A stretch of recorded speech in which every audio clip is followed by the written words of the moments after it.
And it's we're good here. Did I have any questions? Yeah,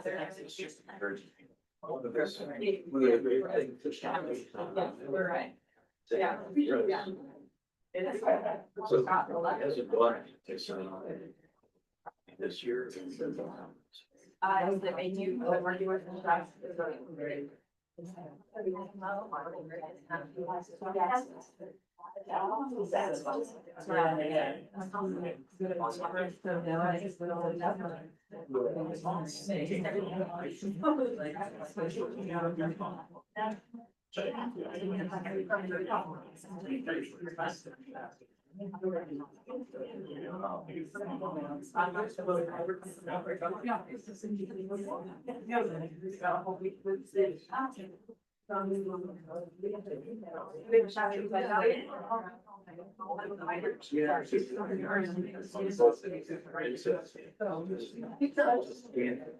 It's set up.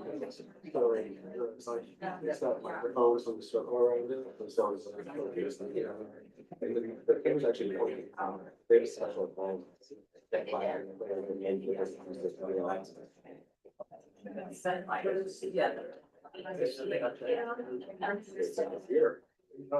With the sanctions.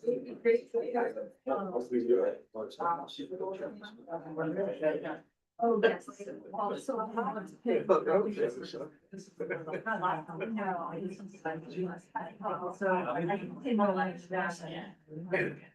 We're not.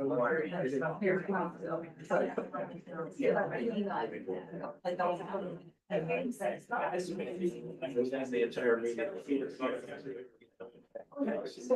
It was on. I was supposed to be going. There's a way fewer people in here that brought this one probably. Yes.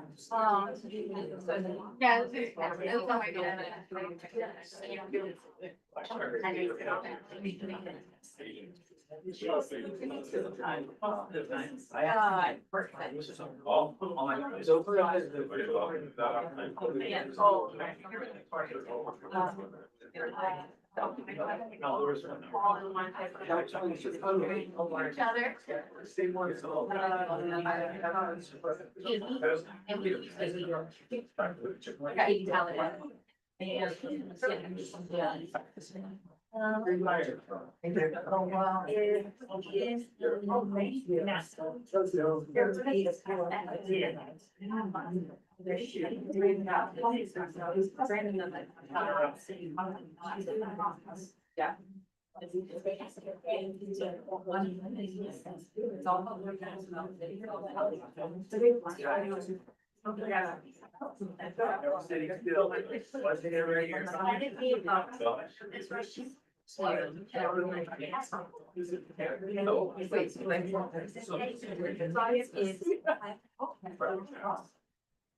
Where we do them, I need to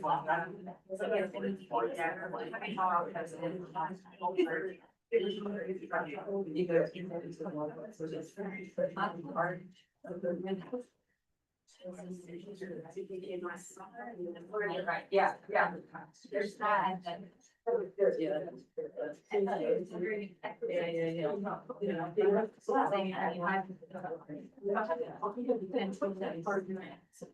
Or it's strongly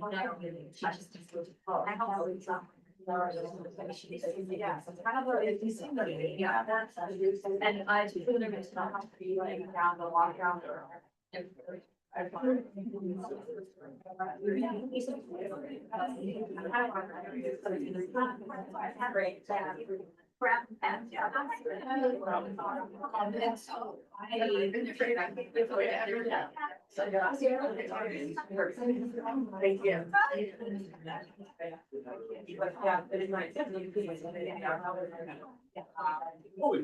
we did how to fix it. Yeah.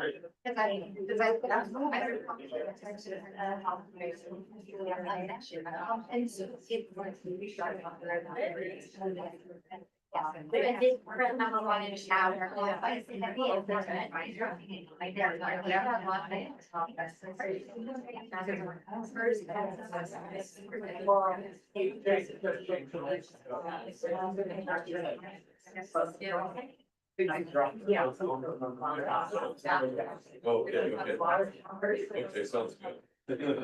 Yeah. So, yeah, probably like last actually, I had it brought out.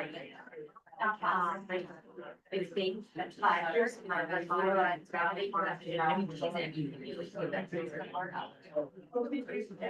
Yeah. I've done this. I always talk about it.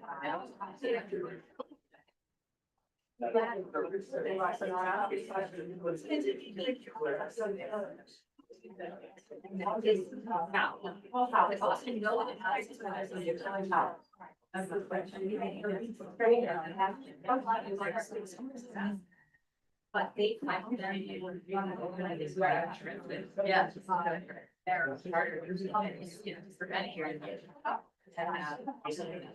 I some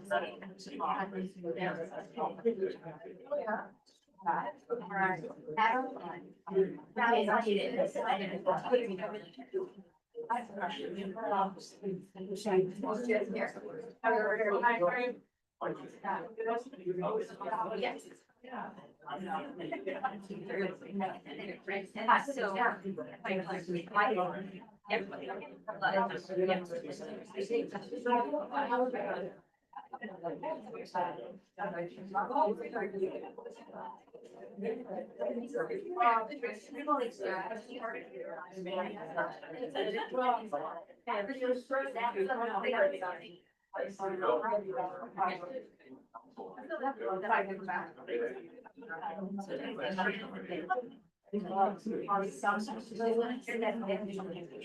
Cheers.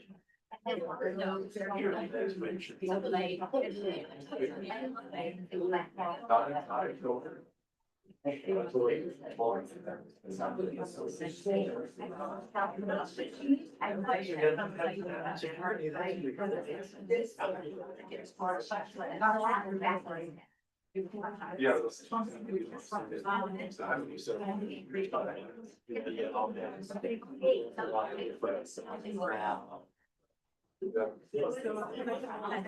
my don't. It's take off my hair.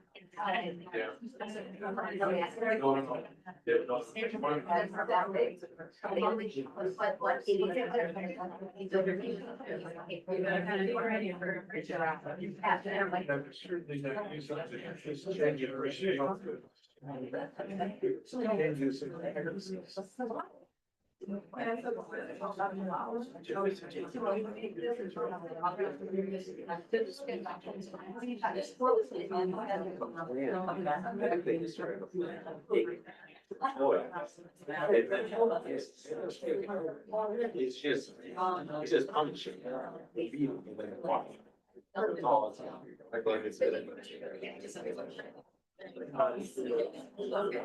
Gonna give it any race off, you jumped in. Oh, actually. That was crucial.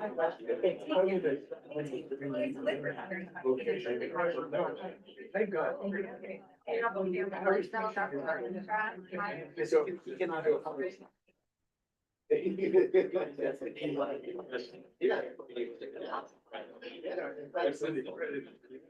That's it.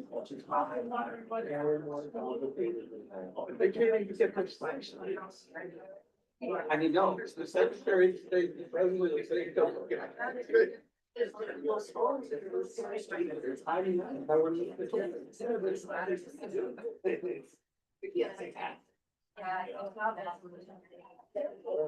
I also used to be on the side that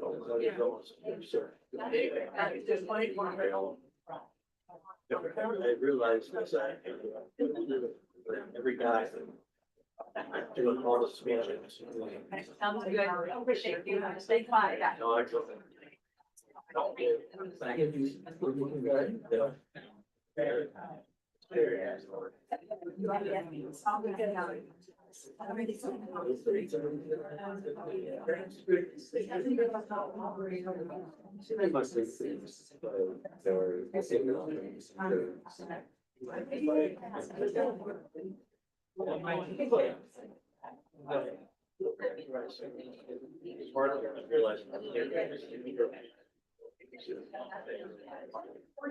All the.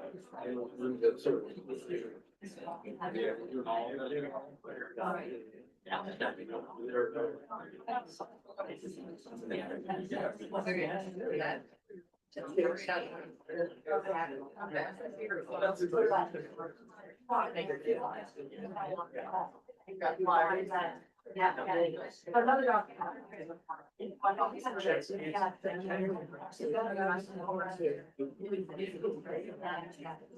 Yeah.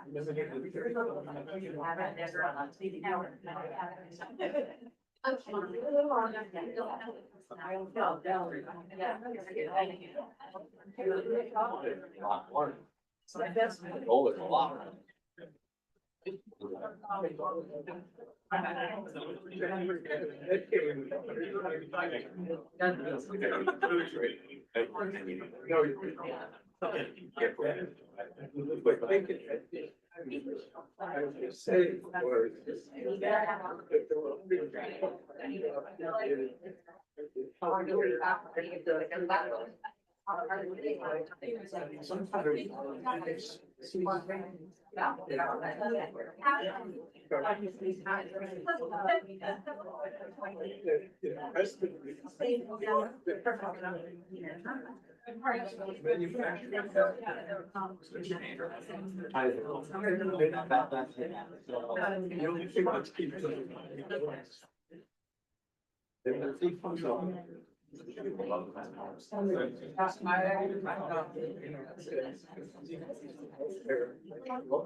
I was just saying,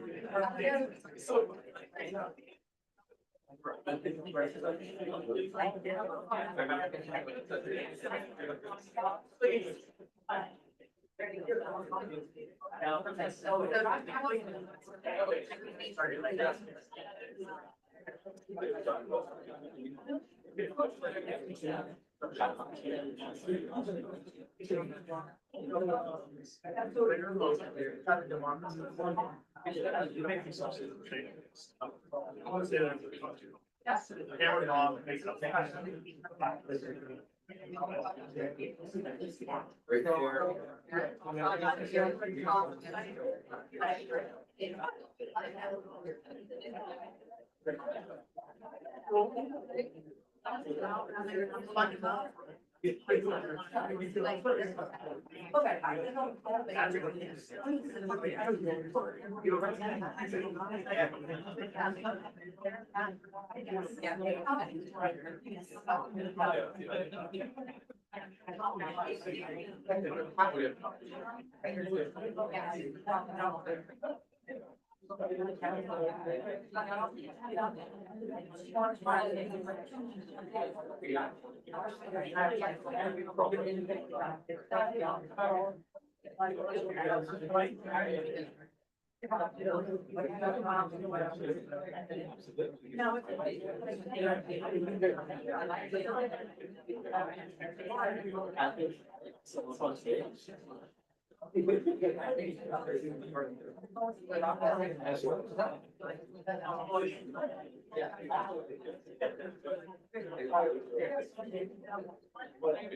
evening, everyone. Please find a seat so we can get started.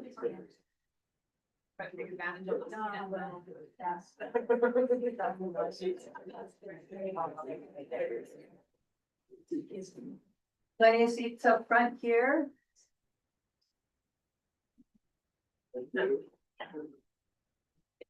Thank you all for being here tonight. It's nice to see you all. Thank you. I'm Nancy Carr-Smith, President of Waimea Community Association. When I introduce the rest of the board, Vice President Lonnie Olson-Chong is there. Treasurer Victor Tom. These are the board members that are present tonight. Director is Riley Smith, Patty Cook, Ryan Ushijima, Hannah Bree, Mary Beth Lachak, David Greenwell. I think that's everyone that's here tonight, and we welcome you. Thank you. We want to mahalo Keck Observatories for providing this great space for us, and Ilihia is here to give us a few housekeeping items.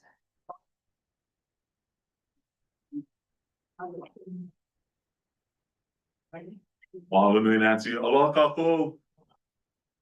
My name is Ilihia. I'm the Chief Public Affairs Officer here at Keck Observatory.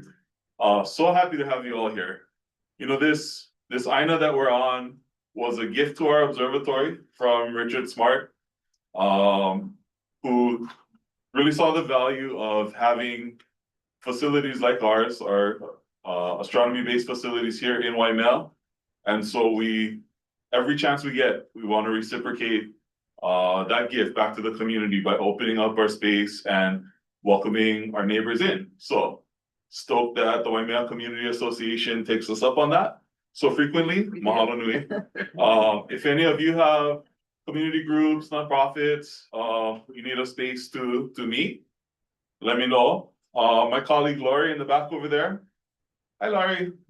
Laurie handles the space request for that. So mahalo. If you're not familiar with this space, right around the corner, kind of the back of this wall, we have our restrooms.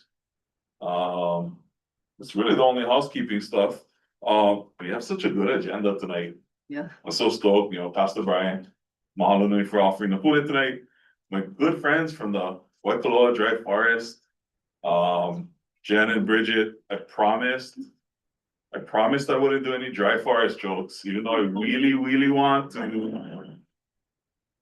Yeah, got them out of my system. Congratulations to our newest deputy chief.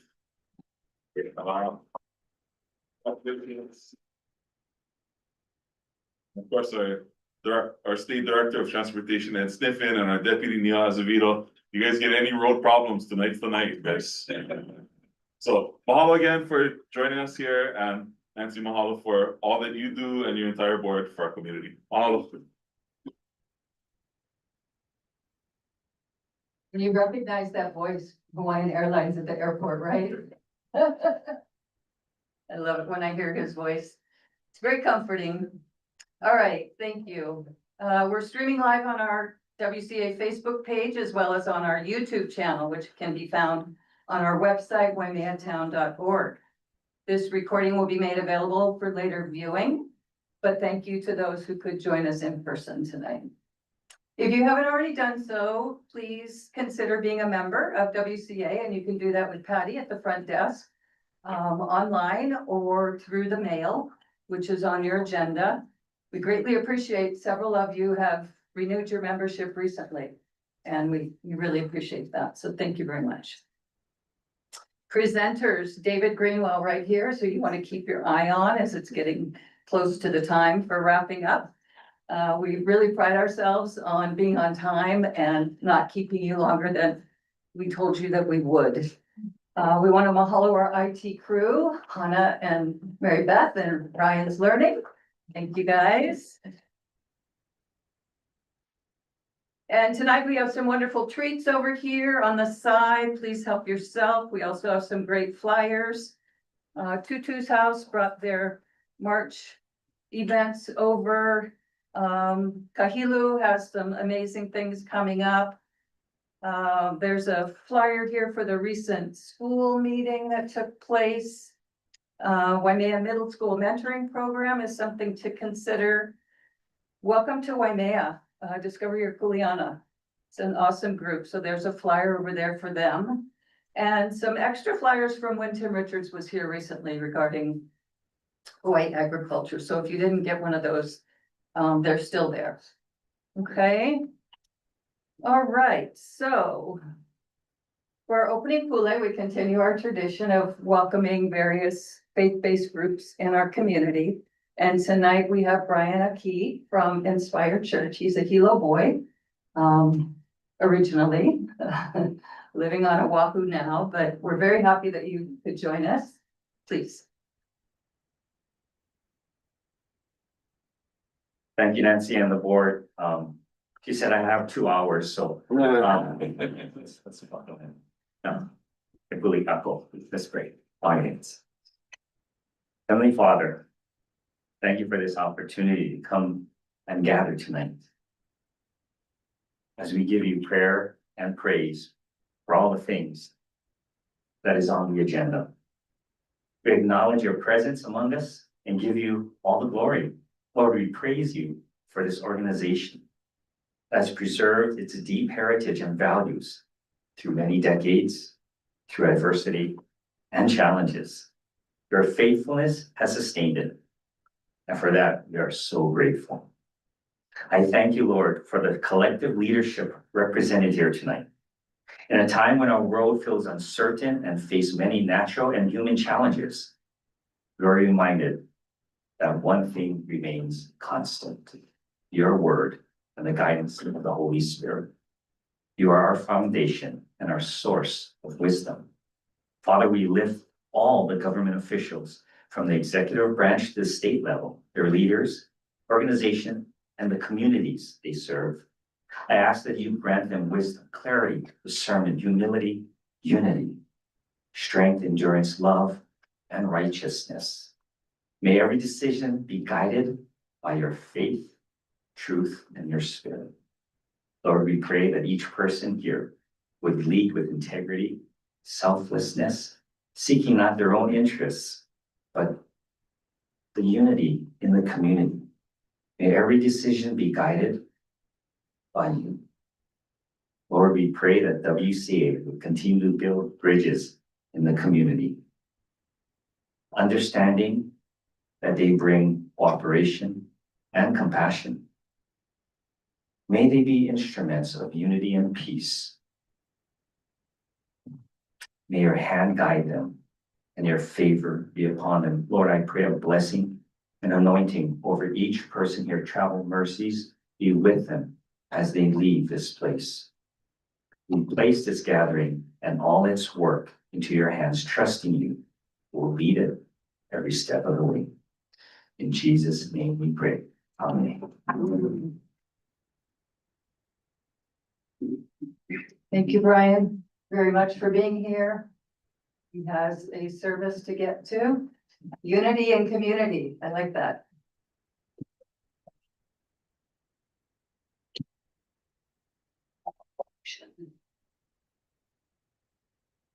Thank you all. All right, next we have Waimea Captain Valera to provide us with an update. Did my agenda say something different? Yeah. Oh, sorry. Oh, well. Oh, okay. Thank you. Aloha. Hello. Welcome, everybody. It's always good to see you all once a month here at the Waimea Community Association meeting. My name is Roy Valera, and I am the commander for the South Kohala District. I don't know if everybody has met him yet, so please let me introduce once again Lieutenant Aaron Tomota. And this evening, he'll be providing some crime statistics.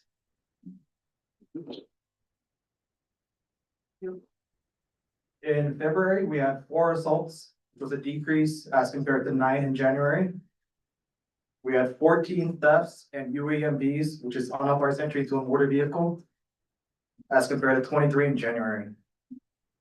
4 burglaries, 2 unauthorized control of a propelled vehicle or stolen vehicle.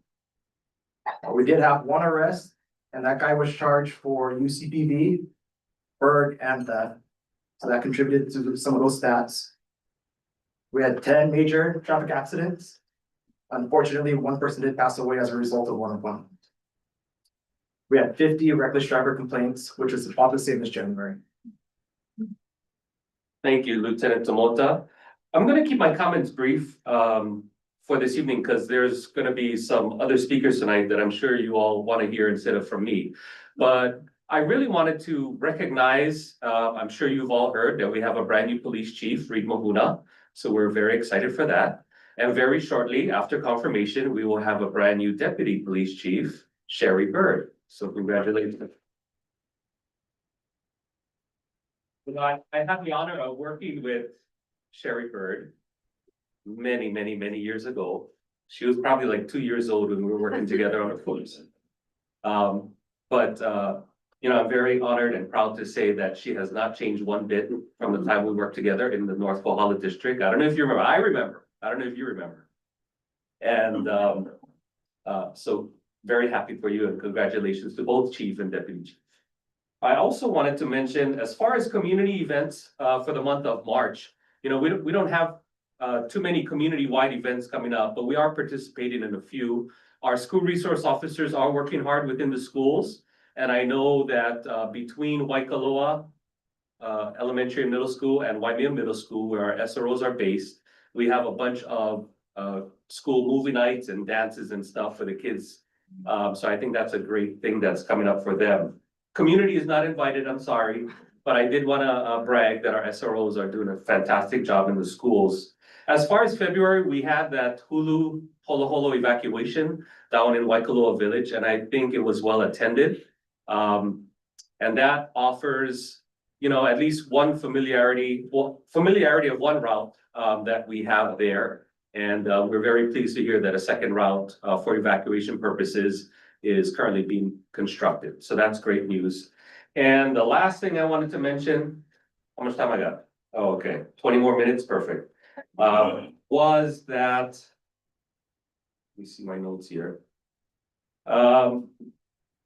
We had an animal care summit towards the ending of last month here in Waimea.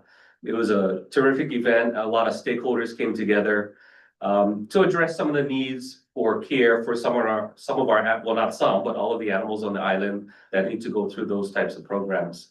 So it was very interesting to listen to some of the needs and some things that needed attention at that animal care summit. And I was very happy to be in attendance to hear some of these needs that are going to be addressed.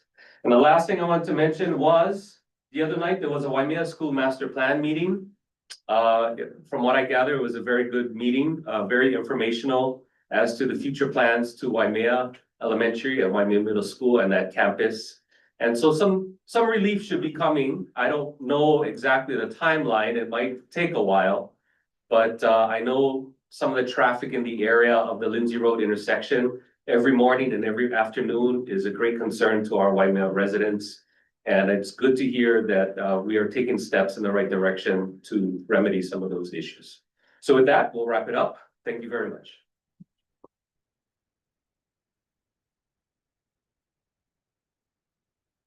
Thank you very much. Alrighty, next is our nonprofit spotlight. Tonight we have Waikoloa Dry Forest Initiative. Our board members, Ryan and Victor, will be passing the baskets near the end of the presentation so that you can donate to this fabulous cause if you so choose. With us from Waikoloa Dry Forest Initiative is Executive Director Jen Lawson and Program Coordinator Bridget Judd. Thank you, ladies.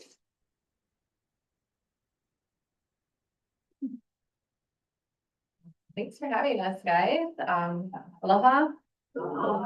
I'm Jen and this is Bridget, and we're like a third of our team at Waikoloa Dry Forest Initiative. So we're a small nonprofit and we're stoked to share with you guys a little bit about our work. So thank you so much for having us. And how do we? On next. All right. Tell me next. Yeah.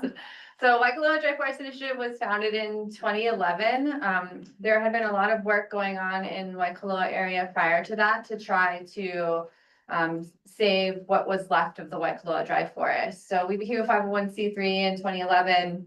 We're still very grassroots and publicly funded. We have a small board and a small team, and we work primarily on land owned by the Waikoloa Village Association, which is the HOA in Waikoloa Village that many people don't know owns about 10,000 acres of land. So our organization was formed to steward a small piece of that. Next. So our mission is to protect, promote, and restore native Hawaiian forests. So that's our mission. That's why we exist. We have an established preserve in Waikoloa, and this is like our primary mission. But the way that we get to do that as a small nonprofit, next is next please. Maybe. No, thinking. So we do that through land management, outreach, education, and advocacy. So if you haven't been to the preserve, you may have heard about us because we have lots of programs that are public facing. And that's sort of the fun part is in our strategy. Go ahead. So the protect part of our mission is to protect the resources that still persist in Waikoloa Village. So if you haven't been to the preserve and you're imagining Waikoloa Village, you're like, yeah, it's such a beautiful intact forest, right? It's not, but there are these Buddha trees, like this wili right here is one of our guides for our forest restoration. This tree is probably, several hundred years old. It's been there since before fountain grass, before goats, before the village, all of that. And these guys are critical to the ecosystem, and they're just beautiful, and we love them, and they're totally under threat. So somebody asked me earlier, what are the threats to the dry forest? All of them. We have feral ungulates, we have invasive grasses, we have wildfire, we have development, we have so many challenges in these lowland dry forest ecosystems that protection is a really important piece. And then the other part of our work is restoration. So not only are we going to protect what's left, we're trying to bring back this ecosystem that most people frankly haven't seen because there just isn't very much of it left. There's only about 5% remaining of dryland forest. So that restoration piece is really important. So that's done through threat mitigation, all those things I mentioned, but also through planting and native seeding. And then the part that is the most fun is that community engagement programs. So many people have seen the dry forest for the first time at Waikoloa because you can drive there, you can walk in, there's a host to show you the place there. So our forest stewardship activities are all kind of listed here as the regular things. We're excluding ungulates, we're managing invasive plant species. There's a new invasive species every day of the week, it seems like. We do a lot of native plant seed collection. Then we propagate those things and we plant them out largely with community. So now that the site has been under restoration for all these years, we have a lot of new opportunities coming up. So we're collecting seed in mass. We're doing a lot more monitoring. It's a site for research. And we're really excited because Just this many years in, we're already talking about translocating native birds to our lowlands, which they haven't been there for many years because of avian malaria, mosquitoes primarily.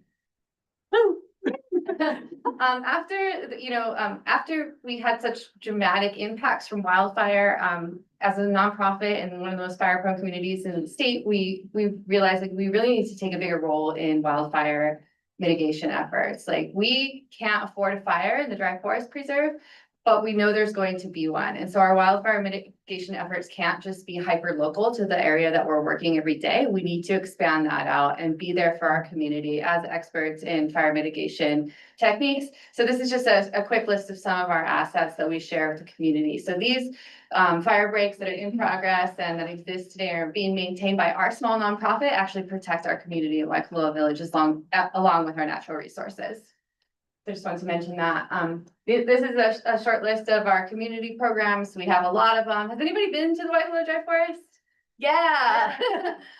So volunteers definitely run our restoration program. We rely on them. We love them, but we're a really popular field trip site for Keiki across the islands. We have our own in-house after-school program 4 days per week. You can come on the first Friday. I'm giving a tour tomorrow. If you haven't been there, please come out, check out the forest. And, just a long list of really fun programs that we get to do. And because we're accessible, because we're an agile nonprofit, we can do what the community wants. We had Keiki programs forever. That was great. Everyone's like, where's the adult programs? So we invented them. And so now Bridget is putting together our newest series for the biocultural talks that are free to attend once a month. Next. And the thing we're really excited about right now is we're actually expanding the preserve. So in the orange outline, you can see the existing 275 acre Waikoloa Dry Forest Preserve. That's where most of our work is being done. And in blue is where we're expanding out to. And the most exciting part of that is that we're even closer to community, so you can actually walk to the dry forest. And of course, go ahead and change the slide. This is another advantage of that. And you can see Pu'uhina'i at the top there. And then we're all the way down to Waikoloa Road. So the dream is to have some kind of access where you can walk through all these places that right now you can't access. So Bridget loves this slide because when you're thinking of Waikoloa Village, you're thinking of probably grass, but there are still so many native species there in Waikoloa Village. This is an accounting of what exists in that expanded area that's not protected. So we have a lot of native plants, and not a lot, but we have native plants. We have endangered species there. We have, across the gamut, we have this diversity of native things that are still there. You just have to look a little bit harder. Next slide.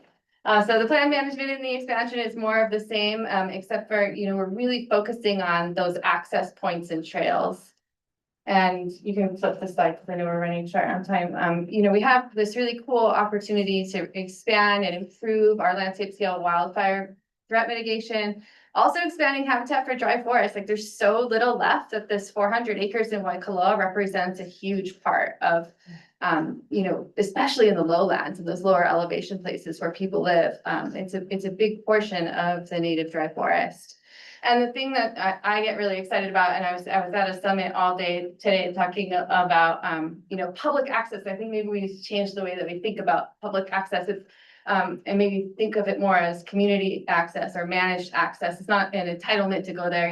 It's one with stewardship. So accessing these places as community members. But we really want to make that happen. So you can see it, you can know it, you can connect with it, and hopefully you want to be a good steward of our dryland forest. So this is the QR code for our mailing list. Like I said, we're always doing something. I know Bridget wants to talk about our upcoming event because she's working really hard on it. It's really fun. Yeah. So, thanks, Jen. We have the tour coming up tomorrow night in the preserve with Jen. You can sign up on our website. This is the QR code that'll take you to that website to sign up for the mailing list. We've also got 2 volunteer days in March, the 2nd Saturday and the 3rd Thursday. And also in March, besides Jen's birthday, Culinary Arts, Waikoloa. So we're bringing back this fundraiser that last happened in 2020. There's a bunch of information about it. There's some flyers over here, but basically it's a night of a bunch of delicious food at the King shops. with chefs from all of the hotels along the resort. So it should be a really delicious night and support our restoration, all the awesome stuff that Jen just talked about. Thank you, guys.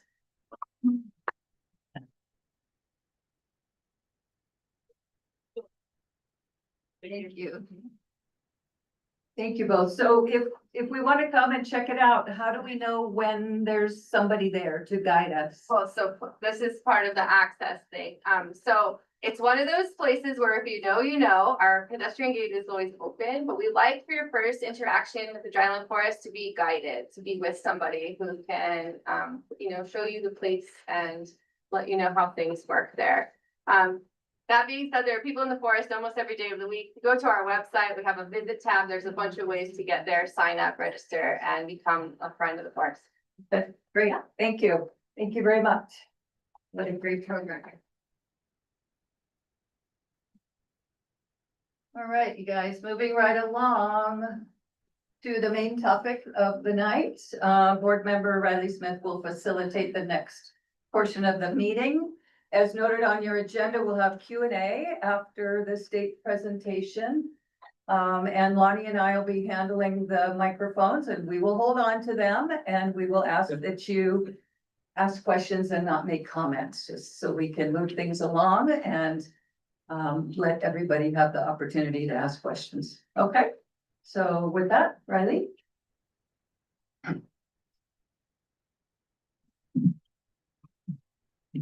Thanks, Ellen.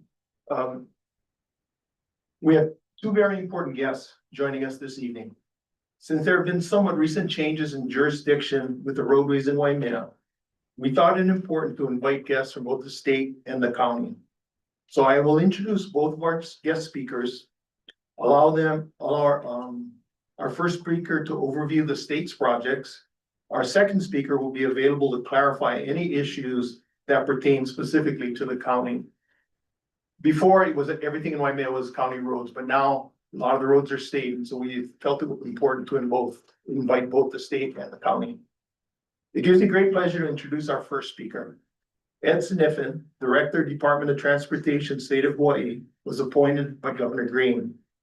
Ed serves as the Director of the Hawaii Department of Transportation, HDOT, overseeing the state's critical transportation infrastructure, including airports, commercial harbors, and highway systems. Under his leadership, HDOT plays a vital role in strengthening national security, supply chain resilience, and economic self-reliance. Ed is committed to ensuring Hawaii transportation systems support the secure and efficient movement of goods, bolster emergency preparedness, and reduce dependence on external resources. His focus on safety, infrastructure, preservation, and operational efficiency enhanced HDOT's ability to protect critical assets and maintain economic stability. Through strategic partnerships and transparent governance, he is advancing initiatives that reinforce Hawaii's role in national defense, economic growth, and long-term sustainability. Ed is very hands-on, very easily approachable, always willing to talk to the public, work together towards a solution. He and his wife Heidi are proud parents of 3 boys. Side story, many of you enjoy the annual Waimea Christmas parade. We used to follow a different route before when it was a county road. Now most of the roads in town are state. Through Ed's support, and really, I heard in other jurisdictions, they don't allow people to close the main arterial through town. Right, Sarah? So through Ed's trust in us, he has enabled us to close the main thoroughfare to town for 1 hour and 15 minutes, because he knows that when that is done, Rob Lee is going to make sure that the road is back open. So, a lot of trust and collaboration. But before I have Ed come up, I'm going to introduce Neil Azevedo. Okay. So Neil is the Deputy Director of the Department of Public Works, County of Hawaii, appointed by Mayor Alameda. Born and raised in Hilo, Neil is the son of Buddy and Edna Azevedo. When I worked at the county, I used to interact a whole lot with his dad. He is a husband, father of 5, grandfather of 2, coach, and dedicated leader, grounded in the values of community and ohana. As the youngest of 11 siblings, Not too common nowadays. You learn how to share, right? He learned early the importance of hard work and shared responsibility through years in his family's business. With over 15 years in the operators union, Neil has worked on infrastructure projects across Hawaii Island. A number of years back, when I first got to know Neil, he was telling me about the work he used to do at Hualalai Resort. Living in Hilo, he would leave at like 4 a.m, get to the job site at 6, stay until 6, then drive home, spend time with his family and do the same thing the next day. That just amazed me. If you want to get something done, find a busy person, right? He has served at the County of Hawaii's Highway Division Chief, and in December 2024, took over the Deputy Director of Public Works. Neil is a hands-on leader. Neil has played a key role in disaster response and recovery efforts, working closely with emergency teams to keep communities safe. Known for his strong work ethic and commitment, Neil is someone who gets the job done. I got another great story about Neil. A couple of years ago, when the road was still owned by the county, we have all these permits and we have to make sure the language on the VSM boards is a certain way. You got 8 characters, you got 3 different sets, and it has to be in a certain sequence. So I'm driving it Sunday morning when the VSMs are up, and I'm like, oh shoot, they got it backwards, they got some words wrong. So, I figure I'm gonna call Neil, I'll get his voicemail. You can get to it on Monday. He answers the phone. He's in Vegas, watching his son's little league team. And he says, oh, I can do that.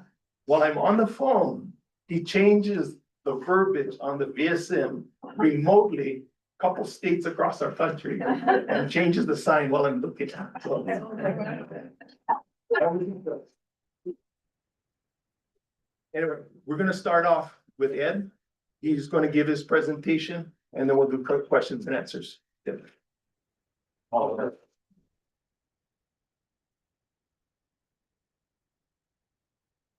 Aloha, Maikako, aloha. Aloha.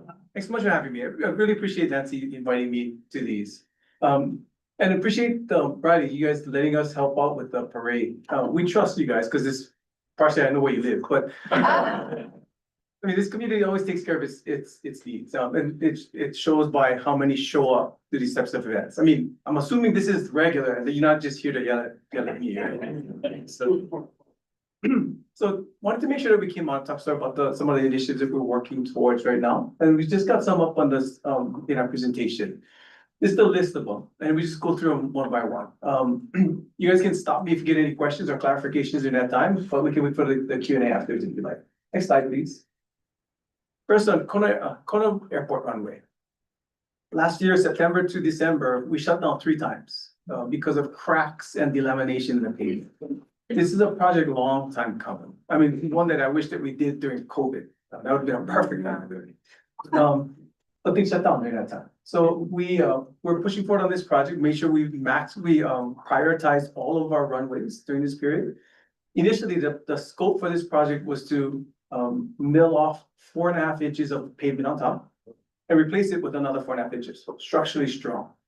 When we started doing that, we found in the areas that we have high impacts where planes land or where planes break, we had significant delamination down to 9 inches. So we pulled all the pavement off of those areas. We reconstructed everything. Because of that, our timeline shifted a bit. We're finished with the pavement already. We're done with that. But we still got to do the grooving and painting in different areas. So the project was supposed to end in April 2026. We're not going to end until July of this year. But again, most of the heavy work is done. The pavement is in great condition now, and we're happy with the safety of this piece. We're a little bit bummed that the areas that delaminated were right in the portions that we were fixing. So in areas that we knew we were going to get to in the next couple of days, just failed. During the time, we could have allowed the planes to still land, but just didn't feel right. I mean, if we know there's a problem on the runway, we're gonna fix it before we allow somebody to land. So I apologize for anybody who got stuck during those days or got stranded for a little while, but it was for good reason. I wanted to make sure that the runway was 100% safe before you guys started using it again. So the good thing is, this will be done very soon. The project is about $100 million. Most of the runway, that we work on will be about that price. And we're doing a lot more work in the area. Right now, we're going through our master plan for Kona Airport. For airports, FAA requires, anytime you do big expenditures at an airport, it has to be on your master plan. So it's our master plan update. We have our next meeting on March 15th at the West Hawaii Civic Center, it's 6 to 7:30. I would love to get your input on the projects in that area, not just on the airfield, but on non-aeronautical as well. We have about 4,000 acres outside the airport that we're gonna start developing very soon. In some areas, we're gonna be putting a hotel. Want to make sure that there's accommodations for locals to be staying near the airport. So we'll put that in place. 4 hotels are going across the state, one in Kona, one in Hilo, another in Honolulu, and one in Maui. Those 4 airports are gonna help us with our revenues in the system to make sure we can minimize the cost that we gotta increase on landing fees. But also make sure that business travelers and locals alike have places to stay near the airport. That's the most convenient for them. We're also looking at a consolidated rental car facility to make sure that we can put all of our rentals in one spot. To make sure it's a lot more efficient for our vendors, but also for our travelers as well. Sorry, next slide. So Waimea Airport, we go from our major commercial to our smaller GA airport. This one is serviced by Mokulele, but through its essential air service. So FAA funds and subsidizes this route to make sure that there's connections here. We haven't done major upgrades to this airport in a long time. In general, in the airport system, it's generally thought that we cannot move until the airport can fund itself. There's a need for it in those different areas. But we're trying to move forward a little bit faster in this portion here. We're working with Life Flight now. They have their facility in this portion. We're working with Parker Ranch, who has lands nearby, to see where we can expand this airport and what for. If we're looking at new services for the community, I want to make sure that we can tie the community in to see what we can actually do in this area. If we're going to get more traffic in this area with the flights that we already have, or with the new technologies that are coming in. We're working with Joby now to work on vertical takeoff and landing flights to see if there's better connections between Kona and Hilo in different types of technologies. So they'll come in and take a look. We're also looking to see if we can increase fire safety in this area. Right now, we, on the airport side, support our local fire department by sending out our firefighters anytime there's a fire in the communities. So either we'll send out our trucks or our water trucks to make sure we support. We're also buying brush trucks to make sure we can support on that side as well. But in this area, there's a potential that we can consider looking at a dip tank here. So when there's fires, our fire helicopters can come in and drop here to make sure it can pick up their water loads. So we're trying to see what options we have. To do that, we're working with Parker Ranch and with the county to extend the 12-inch water line down the highway. Right now, we've serviced with a very small line in this area that limits kind of our capacity at this airport. That 12-inch line would be tremendous, about $4.5 million that we would pay some of, Parker Ranch would pay some of. And we'll see what the county can come up with. Otherwise, we're going to talk to Mark Benioff and see how much to get. But a very good project that not only going to support the airport, the development for those areas, but also down the highway. There's needs for water in the subdivisions as well. We're working on those pieces. Next slide, please. And can I ask a quick question? Yeah. Just what is international life support? Never heard of that. It's part of the life flight operations. So we're trying to see how we set things to make sure. I mean, when Uncle Danny had his heart attack and got stuck for 7 hours, we don't want to see that kind of thing happen again. So we want to see first how we provide those services immediately to make sure we can go hospital. So but also same as Lifeline. Yeah. Oh, okay. Same thing. Next slide, please. At the port, we teamed up our highways and our harbors operations to go in for a grant. We got a little over $20 million for this facility upgrades. Part of it is to improve the laydown areas on the harbor itself. You can see on the bottom right, the pavement that's out there, it's all busted up. We're gonna replace that with concrete, make sure that we get higher capacity usage in this area. And it's gonna be necessary because it looks like Matson's been dropping all of their cargo here and transporting it over to Hilo. So we're gonna need a lot more capacity here. We're gonna get better lighting as part of that grant. And we're gonna be improving the highway in front of the harbor. So we're gonna be putting in a left turn lane, a pocket to make sure that we can minimize the traffic queuing that's occurring outside. it'll improve the traffic flow and improve the facilities that we have there. And again, 20 million came from the federal government. That's the money that we didn't have before, so most of it's gonna be paid for there. Next slide, please. I have a question. Yeah. The Matson dropping things off, is there any plan to try and prevent them from doing that? I know that it's really tough with. Yeah, I'm not gonna tell them how to run their business. Okay, I mean, if we can incentivize them to make it cheaper, on the Hilo side, that's what's gonna help. yeah. But I'm not gonna tell them they gotta eat it, and make sure that they get off our highway. Right. Next, sorry, on the DCAT extensions, this is a project that's a long time in the making. We previously ended DKI where it is right now because of the funding needs. We knew that this portion would be the hardest, extending out in green fields in areas that we know we gotta clear as we move forward. The good thing is environmental assessments and archaeological assessments have already been done through this area. We found out we needed about 150 million bucks that we didn't have. The great thing is we worked with the Army, who saw that their fleet movements from Kauai High up to PTA were having a significant impact, not only on our roadways, but on traffic itself. So they're gonna come up with 70 million to subsidize this cost, to make sure that we could move this up on the prioritization. Their funding takes 5 years on their cycle. They've already put it in, so they know that they can count on it coming in for construction in 2029. So we're moving forward with the refresher of our environmental to tie in with that timeframe. For you guys, if you do an environmental assessment and it's over 3 years old, it's stale and you gotta redo it. So I don't wanna do it too fast. I wanna make sure that we time it just when that funding is gonna be ready, so we can move everything forward together. So 2029 is the timeframe that we're targeting to move that project forward. It's gonna be about a 2-year project when we build it. We're going through the refresh of the assessment. In the past, the assessment was the route that went down towards Waikoloa Road, almost kissed it kind of thing, and went back. That was the preferred alternative. We're gonna go back through that analysis with the community again. If that comes out that as the alternative, we know how much it costs. We know how much we can move forward on. Then we can move forward in 2029. Are you gonna build interchanges at the intersections of the main highways, or are you just gonna make stop and turn signals? Did you hear that? We're gonna be stop and turn signals. Why are we wasting our time with that? It just slows down traffic and makes it inconvenient for that, cause more accidents.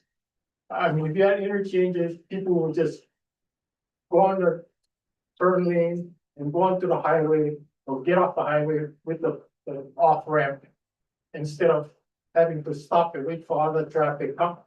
You know, Yeah, I get 50 million reasons why I cannot build an interchange. give us some of the reasons. 50 million. Just give us one or two. He's talking about money. $50 million. There's a dollar sign in front of that. Is this working to stop for questions? Oh, yeah, Other this is fine. later? It's fine. Okay, Jojo. Thank you. I come from Kauai High, and I asked my question the last time you came to speak to Waimea at the other building. And so I had. What I said, remind me what I said last time. Okay.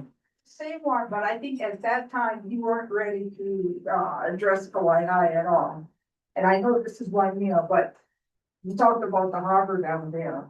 Number one, since that time that we met, the highways is looking at deleting the historic site, the bridges. There's 3 bridges that go to the harbor. But they're looking at deleting the historic site. Now, the second thing is those bridges are only access to and from the harbor. There's no military, all of the traffic from Kohala all the way down to Kauai High. And we have all our industries that have large trucks and have to use the same bridge. And so I had asked, what are you going to do for an alternative route? And now that you're doing the harbor, you're taking the public outreach and all that stuff, it's still not addressed. So if the bridge breaks, nobody leaves. And when we were at the meeting last time, I did express to you that we were using Kohala Ranch as an express to the mountain road. They won't let us in anymore.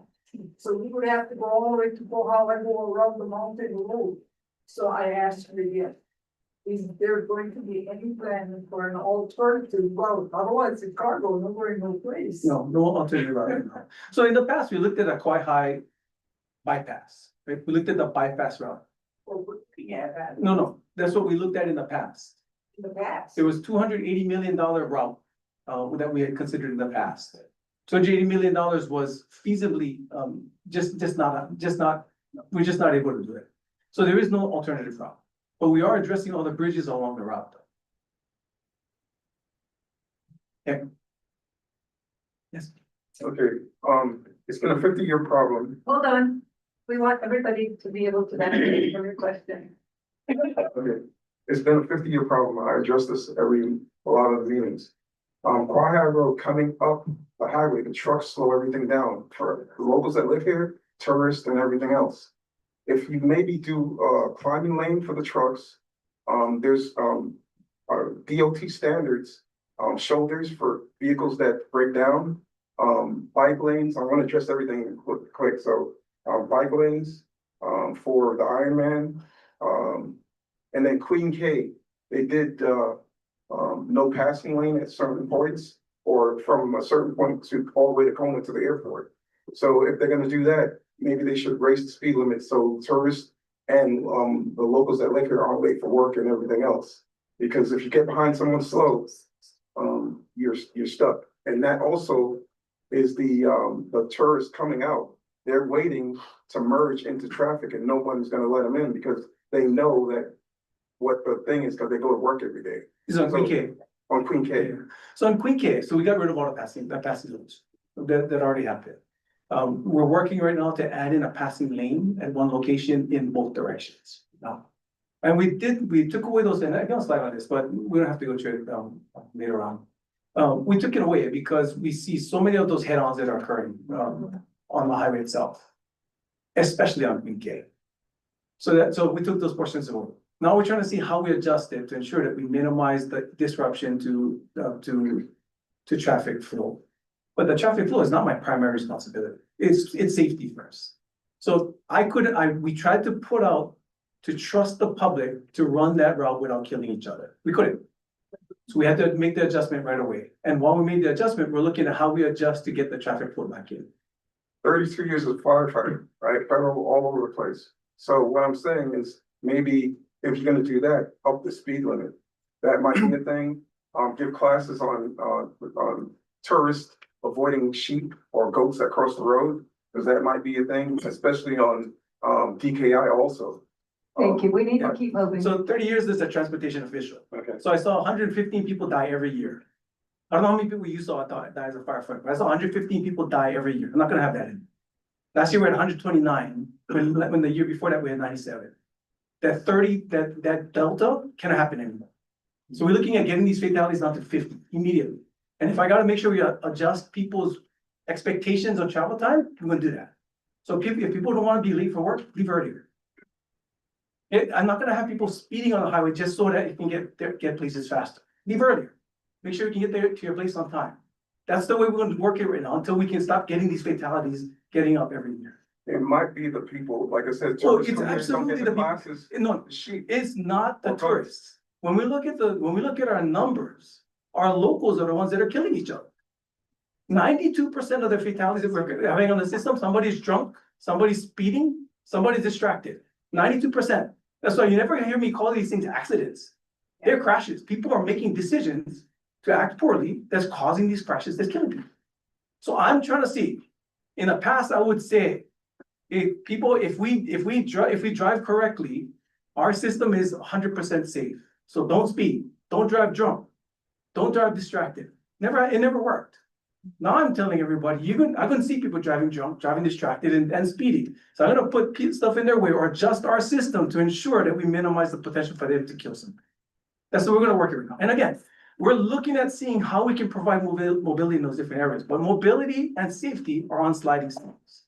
The more mobility I give you, the less safe that system is. I'm trying to balance it out.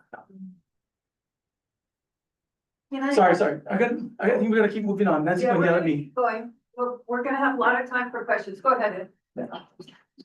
Last year, we talked about the paving that we're doing on the system, Mamalua Highway. There's 2 projects that we talked about. Those are done. The paving was completed last year. You can see those, the striping that's out there right now, they're all temporary. I mean, they look crooked and stuff like that. Don't worry, that's not the permanent. That was the contractor just put them in a temporary situation. We're gonna finalize the striping, I think this year by March or April.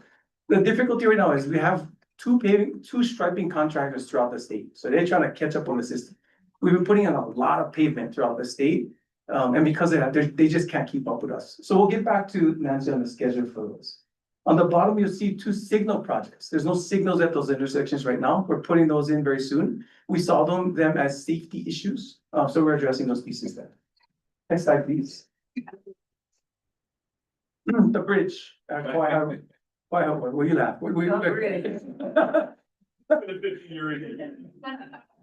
So, this one's finally finishing up. We're putting it out to bid this year. It goes into construction next year.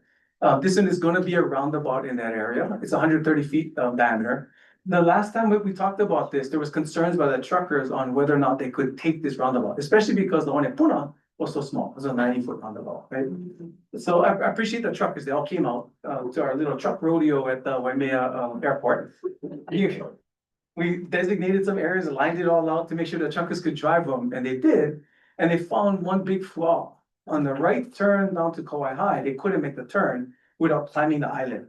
And if they climbed the island, they would need an escort, somebody to jump out and hold traffic on one side and everything. So we adjusted the circle inside to make sure we minimized it. Now they can know that to make the turn without having that escort. So it worked out really good. So I appreciate them coming out. This is a big one for us. That bridge has been in need of repair for a long time. We're finally gonna take care of it. Probably 50 years. Probably gonna take care of it and move it forward, and you have a safer intersection after with that. Next slide, please. Same with Lindsay Road. So this area we're gonna be adjusting with a roundabout as well. It's a little bit smaller, but this one we know that the truckers can take as well. We've adjusted the center island to ensure that they can climb it, or they have that climbing apron to ensure they can make this turn in this area. This one, we don't have the time frame for construction yet. We're still going out with to the public for comments on this, so we can finalize things and move it forward. The concern that were given to us in the past is Parker School during the drop off and pickup times gonna be congested. That's gonna happen with any intersection we put out there. And this, to me, this is the most efficient and safest one we can put. Next slide, please. We're pushing forward on our multimodal projects throughout the state. Sorry, can I ask a question about that? Yeah, previous yeah. one? Yeah. The light right there. There's a light not 100 yards away from that roundabout. And that frequently gets backed up. Doesn't have anything to do with Parker School. Yeah.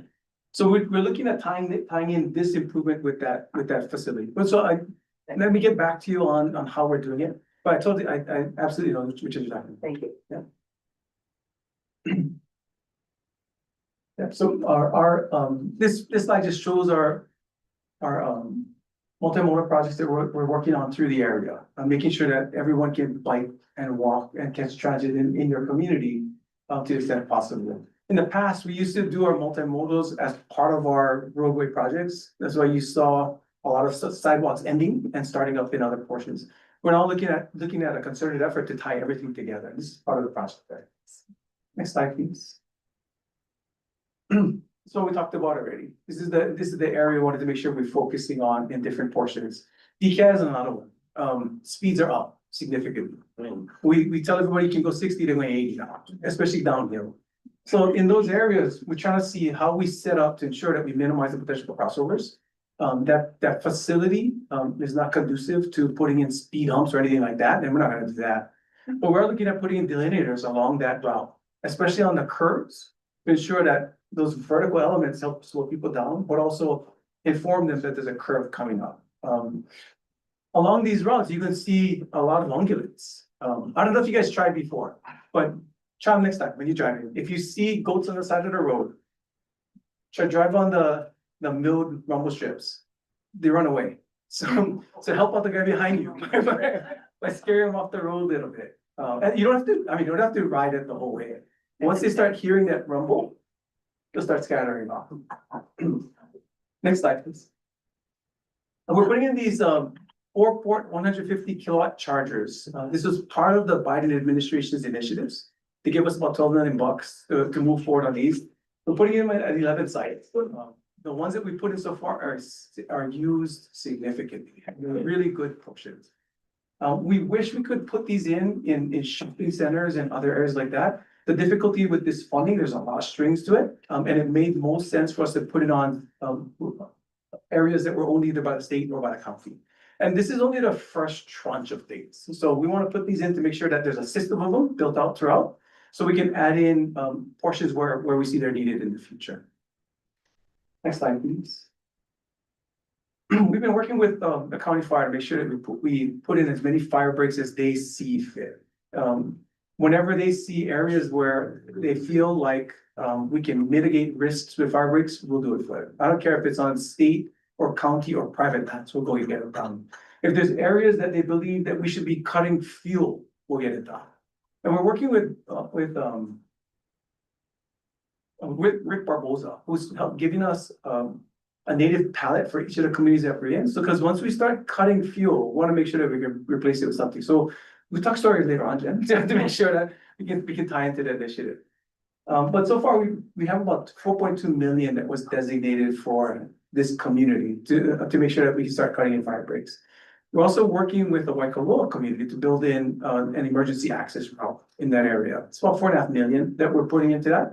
Working with the county to make sure that after it's done, it'll be managed, and we can ensure that we can put it in play for the community.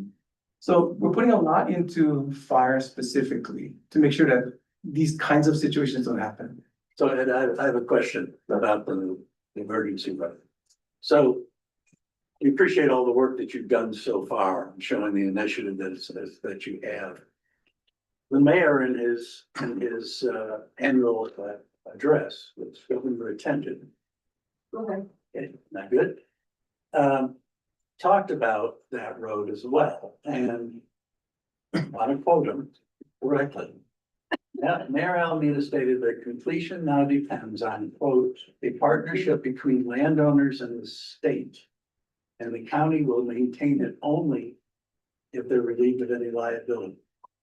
So the mayor made it pretty darn clear that you're carrying the ball. And the private landowners. And the private landowners. And my question to you, do you concur with that? And if so, I think Neil what's the plan? I think Neil can speak for the mayor after I'm done. Well, the mayor spoke for himself. So I think Neil's here to clarify any statements that the mayor made. Or do you, I mean, or you, if you're so concerned about it, we can just not build the road. Then there is no concern. Of course you want it. So I don't know why you're being so combative. We're gonna build the road, we're gonna work with the county. We're not being combative. It sounds like it to me. No, we want to know whether it's the county's responsibility or the state's So responsibility. as I said, Neil can stand up and he can speak for the mayor. Yeah, do you think it's not the state's responsibility? This is what we want you to say. Why would I say anything? I'm working with the county on it. I think Neil can speak for the mayor. The responsibility is very important at this point in time. So do you want Neil to speak for it? No, I want you to say that it's not your responsibility as the county. I'm not gonna say anything. I'm gonna build the road. I mean, is that what you Let want? me remind our audience that this is our guest and we will not be rude to our guests. Thank you. No, I'm not, I apologize. you made the statement, and I'm telling you. Yeah.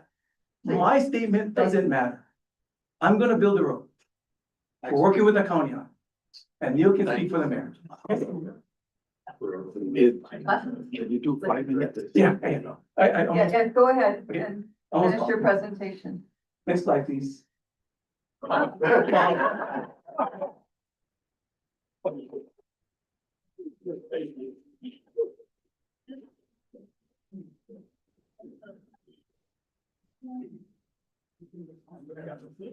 can come up and talk story about Waikoloa. Thank you. Again, Neil Azevedo, Deputy Director, Department of Public Works. A good evening, everyone. Yeah, so Waikoloa Road, we will work as a team. It's the only way we can get it done. State will start, we will finish. Thank you. Yeah, any questions? No, that's. I'll get it done. Okay? I mean, you guys can ask whatever you guys want, but we're gonna do what we need to do. Okay, thank you. The other county questions? So I didn't bring no slide, nothing, and just, I have a pedestrian question. On those areas where there's no sidewalk or even sidewalk where the grass is growing, what is maintenance? So there's What places where, area are you speaking of? on Mamalahoa, going towards Hanaka'a, near the HPM and other places, you get on the shoulders. It's a On state the- road. Yeah. Sorry, One guy. this is, yes, I really. It's a state road, yeah. Okay, we could wait. Any county questions? I think I have. go ahead, Jojo. Thank you. Our favorite question, because we're all fenced in, and today I have the goats in my backyard. Okay, so we're talking about the fire break and an evacuation out of Kailapa subdivision. Do you have any kind of plan, or is there anything coming up, or is there something you can share with us so we can get out? But right now, we just went through, 2 weeks of heavy wind, okay? And the fence came down. But we cannot get over there to evacuate. What's the question? So the question is, do you have a plan or something for our evacuation? So far, the evacuation route from the main road going in and out to the highway. The other way, it's all fenced in already. I think fire, state did their fire break. And the road right there, there's the one you can go to the industrial area, but there's a bridge right there. You gotta build a bridge to get over that side. And the other side, when there's a fire, you guys go out through, you go out to the main road and go back to Kohala Estates. Is that true? Kohala? Yes. So this is the only way right now. So you know about it, but you haven't had any plans yet. We look at different things on how to do it, but now everything comes down to dead end with the road bridge, with the bridges. And how we can get you out. Yes, that's what we talked about last time with the bridge. We have a question over here. Thanks, Deputy Director. I really appreciate the work you do, you and your team, as well as the partnership you have with State Highways. If you could just share some of the work you're doing when it comes to road safety on our or residential roads with speed humps, and just give us kind of a overview of the work you're doing in the community on that. Yeah, so whenever we get concerns, we look at it right away. You know, a lot of speed humps. You know, we did a lot of speed humps in Waikolo Village. We will continue Waikolo Village down below by the church. We will put a flashing light and a raised crosswalk there. So Waikolo is, I'm pretty sure it's done paving already. It's 100% on the north side done. On the south side, we get the main road to pave, but we will do it after the construction's done. But for the speed humps, we continue to look around, and I think we pretty much complete almost all except Hawaiian Homes with those speed tables there. And every place else, wherever they need lights, flashers, crossing, we're looking to it and we'll find a way how to get it, put it in there. Thank you. You guys do a great job on that. I was wondering about the new Waikoloa intersection light. Is that temporary or is that, I've heard different things, or is that permanent? Right now, how does the light work? Is it, everybody happy with the light? Is it safe? Safety was number one. When we first took, Much safer. when we first came into this, when I got the deputy director, I asked about the traffic light. First I asked about the roundabout, we're 90% done. So I asked today again, when the next 10% will be done, they're not sure when. So I looked at it, I talked to traffic, and I asked them how much it would cost for install a traffic light. Using our own contract, and we got it done. And they did it, I think, in a month and a half, installed a traffic light. Now you look at the traffic, look at the people.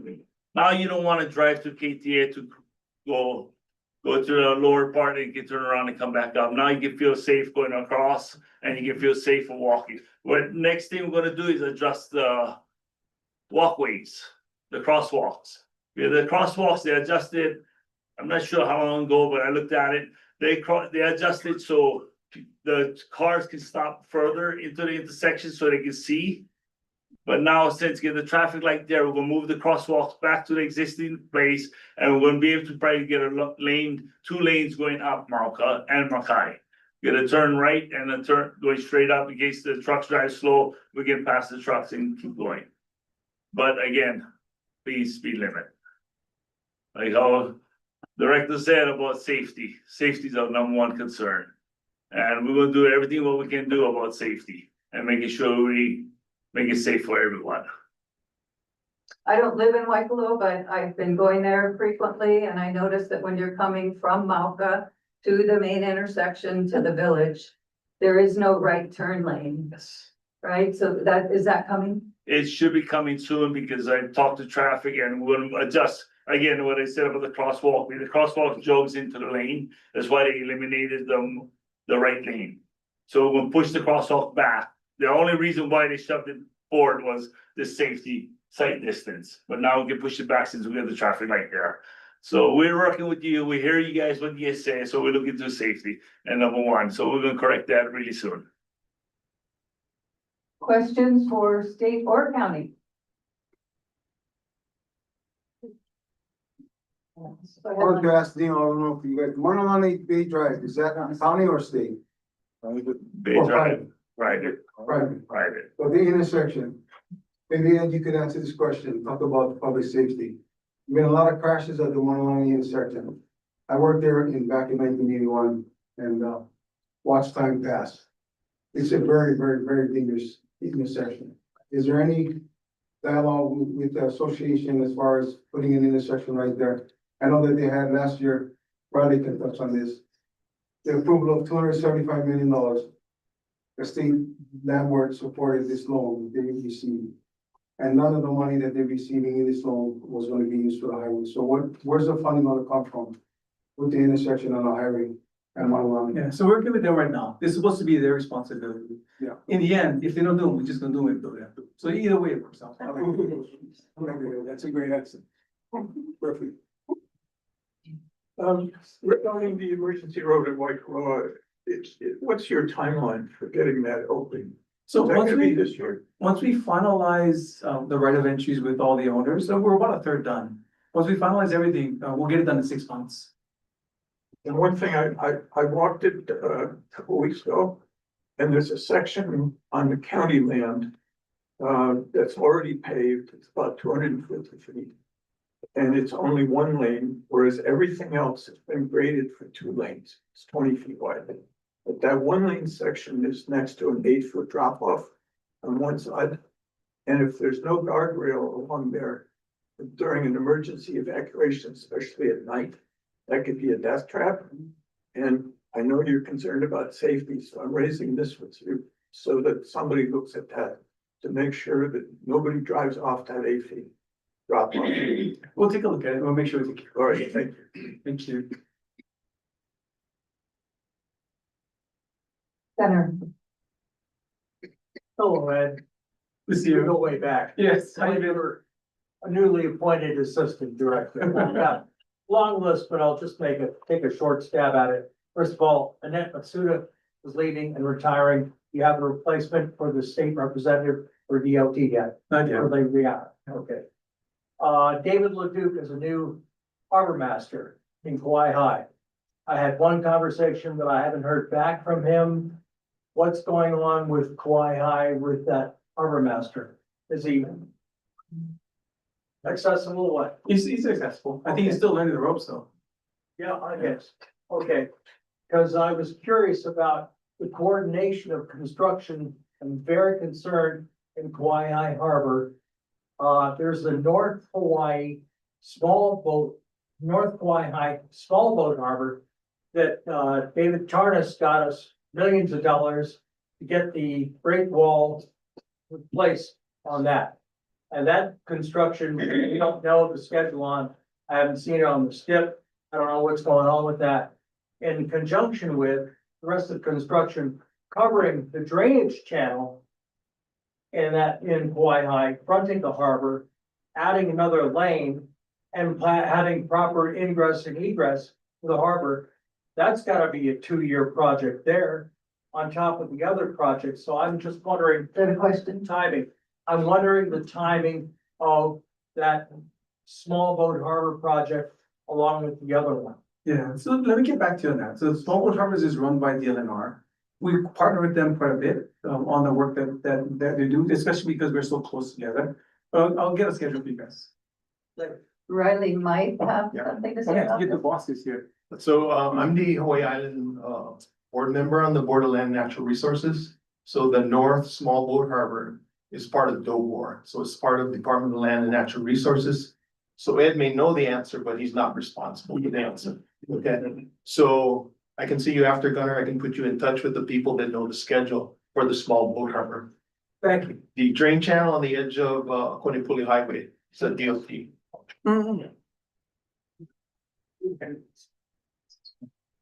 We're doing questions right now. Do you have a question? Excuse me. This could apply to either state or county, depending on where the road is. And it's a simple one, since the sidewalks and shoulders are sometimes the only place to walk along a highway to get in any place in Waimea. Who takes care of maintaining the integrity of those? Grass grows in. It isn't always mowed, and so who is responsible? And because I don't think anything happens, and so you'll have, in some places, it's like it's a foot between the line for the drivers and where you could walk. Yeah, so on the state jurisdiction, we take care of ours. Annette came in, because we had some significant problems in our Hawaii district operations. She cleaned up quite a bit of them up to make sure that we can start moving forward more efficiently, more effectively. And right now we're catching up on a lot of things.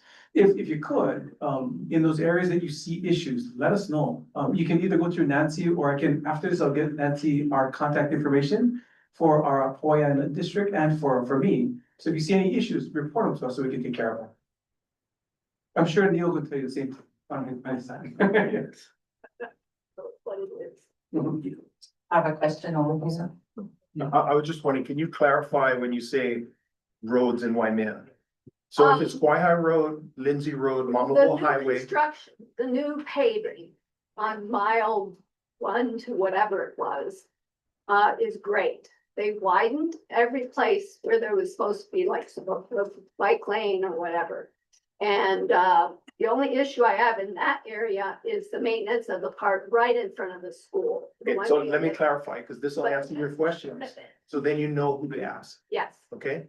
So it's Mamaloho Highway, Lindsay Road, Waihai Road, that's it. yes, If it's Alaohia, if it's any of the side streets, that's new, yes. okay? No, I got that. Okay, because you're kind of mixing up what areas. Well, I said it could be mixed up. Yeah, so you just need to ask the right guy. Yeah. Yeah, and they're more than happy. Well, I will define where I'm talking about and I will give the information. Thank you.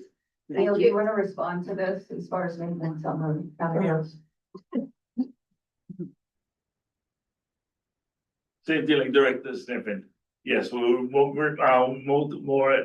take care of it. And curb sidewalks, we will take care of it too. We take care of the back property pin to property pin, that's what county and pretty much state take care of it. So hopefully the grass is not that long. I have a question. You know, I will say also, don't worry too much about knowing which jurisdiction. If you call me and it's a county road, I'll go call you. Reach out. And I'm not gonna tell you, he will call you. We'll work it together to make sure that, the comments get addressed, without you having too much investigation on it. Maybe if I can ask a question or clarification for Neil. So Neil, I think the county's obligation is to maintain the road in the condition that it was dedicated to you. So sometimes you have curb gutter sidewalks, sometimes you have paved swales, sometimes there's no swale.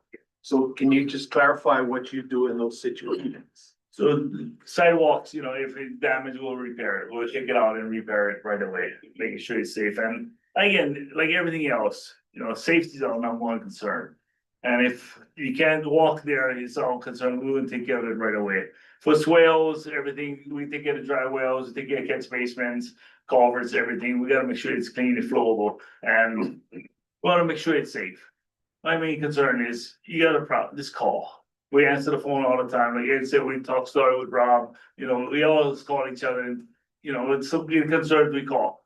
If they need help, we'll help them, we need help, we help each other. This is the way we work, and the whole thing, we're here to serve all of you, and we'll continue doing that. Got a question here? I guess this question is in regards to the state highways. Noticing that over the years, there's been bottlenecking a lot in Waimea as far as the traffic. And sometimes on certain intervals, driving towards Wanaka side, traffic is backed up to like Larry Mayhall's place, and you know, these people are trying to get into town. Are you folks looking on a state level at possibly building a bypass road? Because I know back in 2019, this was a subject matter that was addressed, but I've been hearing that the reason the bypass road didn't go in was because there were too many turns, which is, I think, unacceptable. That wasn't the reason. That wasn't the reason. It was. But are you looking at building a bypass road through Waimea? That's my question. Still looking at it. So we looked at it as part of the improvements that we're putting as part of Lindsay Road and everything, right? That mini bypass is supposed to go from Kauai around the airport. Make sure you can get by that bottleneck portion. And we still get them on our long range plan. We just gotta find the money to build it. I think the last time we looked at was between 55-60 million around there. So we try to see how we can afford to put that in. What is helping is, Parker Ranch is also looking at their bypass on the opposite side. So because there'd be a better technical nexus of our bypass connecting up with theirs, there's a full bypass now, right? That we'll be considering once that goes in. I'm kind of confused in that area because I know in the past, I don't know if you're familiar with vacation land, Lakeland, Mud Lane. Oh, yeah, okay. Okay, across Mud Lane is a vacation land. And in that area, there's housing on both sides, and there's a path that was supposedly structured for the intent of a bypass road. I don't know if that still applies to the near future as far as a bypass, or there's other plans in the structure or the setup of a new bypass road. That was one of the spots that we're considering to tie into. We still never really locked down. I mean, because the price was so high, we still never locked down the location yet. We can revisit the plans. We'll bring them up to one of the community meetings again, just talk story about where it would make the most sense and see potentially how we could afford it. Basically, the reason I raised that question is if it's looked at and it's worked towards some kind of resolution, eventually we know it should get done. So this is for me, the difficulty is when I start moving forward on planning projects, I like move forward on a project I know I'm gonna build. Very difficult for me to push forward on a project and lead a community on and say, I cannot do it, right? And that's the hard part. So let me look at it from a technical perspective, and with the funding that we anticipate over these years to see if that's something we can actually push forward and get built. Then we can get back to this. I have some questions online here. Where and when are the meetings going to be held regarding the Lindsay Road roundabout? Oh, then I don't know. I gotta get back to you on that one. Okay. Yeah. What's the timeline for the Waihai Harbor to fix the constant erosion of the river runoff and the tide erosion of the access bridge? I can get back to you on that one too. Okay. And then there's another comment about, has there been consideration for county or state to use people in jail to help maintain roads? So we did have a prison lands actually. So during Lingo administration, we started off using prison lines, and they were really effective actually. We paid them $6 a day and lunch to work 6 hours, and we got quite a bit done. The difficulty, and I want to say it was discontinued during COVID. During that time, we couldn't get enough. I mean, of course, COVID shut things down, but after we didn't have enough prison guards to come up with the lines to make sure everybody was secure. So after a while, the prisons couldn't give us any more lines to assist us. We're still working with them to try and see when we get back. I had one more, email earlier, a crossing guard in our district was talking about the things that she witnesses as people slow down. And it involves all the crazy things you can imagine. And it made her ask, are there any plans to have cameras? Or do we have cameras in some intersections, but not all? And are crossing walks a good place for it? So we have our red light safety camera program is going. We were approved to move forward with 10 intersections in the Honolulu district, kind of as a pilot. That was a 2-year pilot. We finished the pilot and now we can expand. But before we expand, we have to make sure we helped judiciary with the capacity so that when we start getting this numbers of tickets across the state, they'd be able to absorb it without breaking their system. And we're doing that. The next expansion of the system is another 10, but it's also going to be in the Honolulu district. We want to make sure we stay in the same port district. From there, we can start expanding out to statewide. This year, there's a bill that's going through that allows, okay, let me back up. So red light safety cams. Last year, we got the authority to move forward with speed cameras, but only at those red light intersections. So those red lights are doubling up as red light and speed cameras. We put in legislation this year that allows us to put speed cameras anywhere. And we hope that the public would support it, because once we put those in different spots, that means you have a policeman everywhere in those locations. I'm sure we have a lot more compliance on the system for speed. So the answer is yes. We'd love to put cameras in those locations. Legally, we cannot do it and enforce it until this bill goes through. Thank you. Elaine? I have two comments. One is, a safety issue for the state and the county, and that's, I've been driving more at night, and the thing that makes it most safe for me is the fog line. And if the fog lines are well maintained, then whether oncoming traffic, bright lights, lifted vehicles is not such a problem, because I can see the fog lines, so I know where I am. So I really appreciate that. I was just reminded, we're talking about cameras. When we were in France a couple of years ago, we got a speeding ticket on the highway from a camera. Nobody stopped us. Can they ever put cameras like that on the DKI? Oh, absolutely. But that's what I was talking about with the bill. The bill has to be passed this year to allow us to put those cameras on the system. I have another question there. I have a question about the bridge about 4.5 miles out from town on Malama Highway. The wall has collapsed on the shoulder side, on the ocean side. And I'm just wondering, how long is it gonna be before they, repair it? Because it's leaning over right now.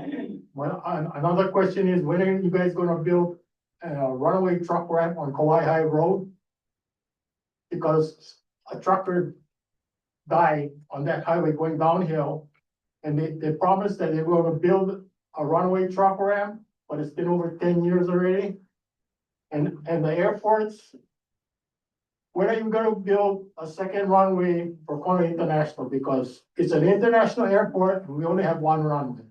And the lights in the parking lots are burnt out, and they've been out for over a year.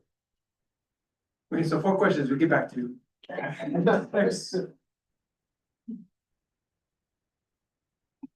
Jojo. Can I ask 3 questions? Number 1, in Kauai High for safety, we don't have any crosswalks. So the crosswalk we're looking for is the one that goes from about 43 Highway and the harbor. Okay? Making the right hand turn to Kohala. Number 1, the shoulder is too thin. So that the bikers are me, I just barely fit in. Okay, and making the turn at 30 miles an hour, but going uphill, nobody goes 30 miles an hour. So I did ask for reflectors, because once without the safe for a police department. So we're looking for slowing the traffic down for safety at that intersection. Number 1. Number 2 was the legislature gave funding for the right-hand turn on the Queen K White High Road intersection, going towards Waikoloa. Since then, that pins have moved all over the place, but there's a burial in there. And we're asking to put the boulders back So nobody goes over there for safety, they go with snow. The other one, number 3 Who is. said no? She's looking at you, Rob. We did But, borders, so I didn't move the borders. We put them, Okay, so the. Remember Jojo, we went down with Captain? Waimea Bridge. Used to be 45 miles an hour, okay, it's 55 now. The homestead people cross the highway. So at 55, not so safe anymore on the small shoulder. And none of the bridges are historic. None of the bridges have shoulder to walk. So you can walk on the road and you drive your bike on the road because we host the other that. So the safety is what the community is asking. If you folks change the speed limit and put the shoulders so that for the community to cross. The other communities, they don't come out, I mean, they use the bar, whatever, but it's. we'll look at those two areas for the shoulders and the speed. And the other portion, as Rob said, we had moved the boulders where he had wanted it, somebody else had moved, so we never say no. We can take a look at them again. Anybody else?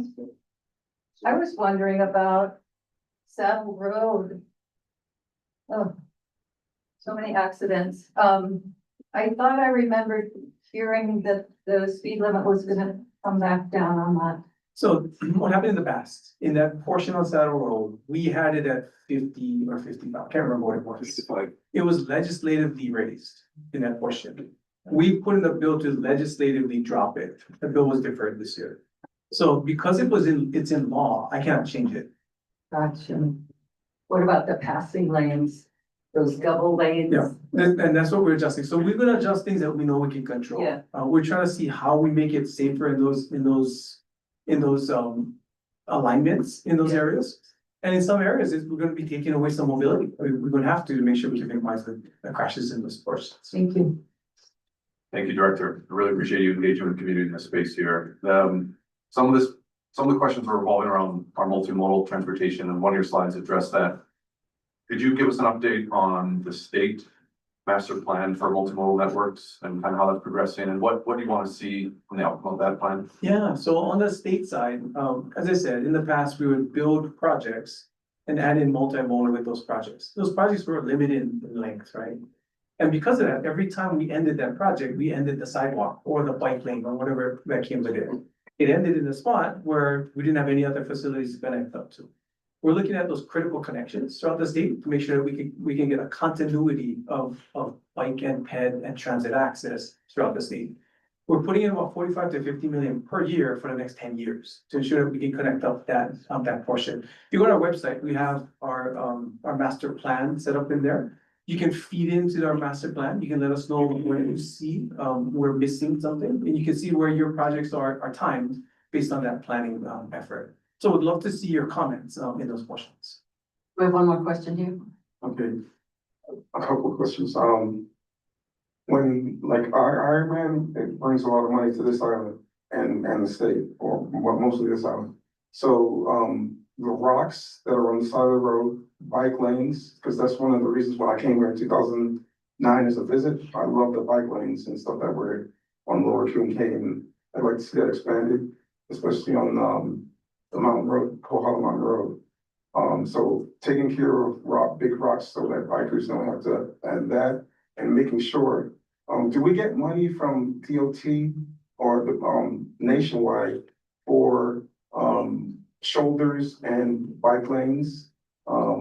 And then I like the expansion of DKI going over, because I was a firefighter when that military vehicle went over.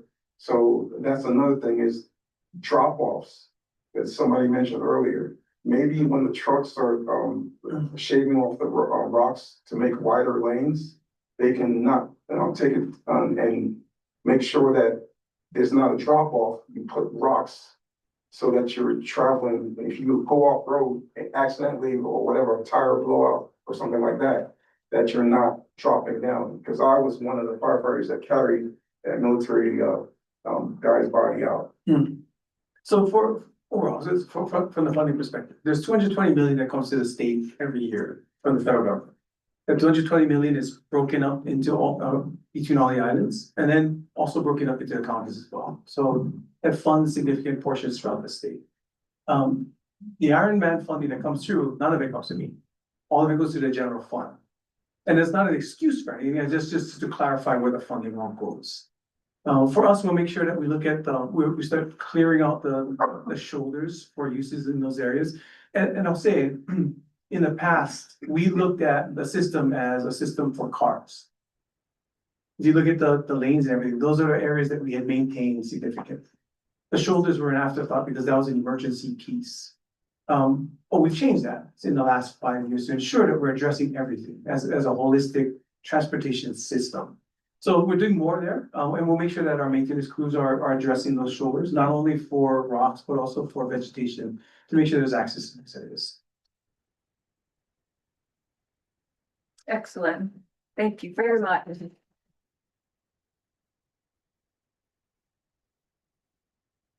Appreciate you coming, Director from Oahu, to be with the Waimea community, and Neil, thank you very much. Riley, are you good? Good. Okay, thank you. Thank you all for being here. I think that was a great meeting, lots of good discussion. I wanted to share with you, we have some great meetings coming up. April 2nd, we will be here. Parker Ranch is going to share their regional plan with us.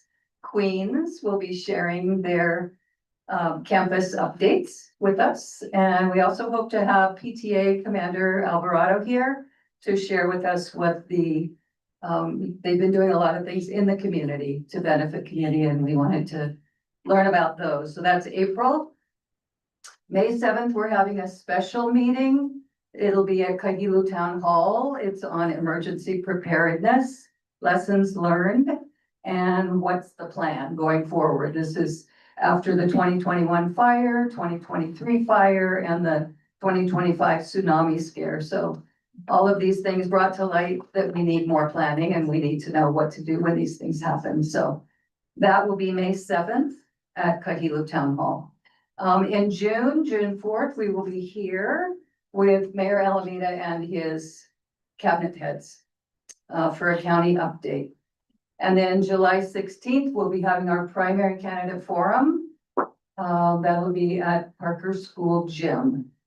Okay, so we have a list of all the upcoming meetings so that you can keep track of them. Lots of good things going on. Thank you for supporting us, and we appreciate you being here. Have a great night, and thank you very much.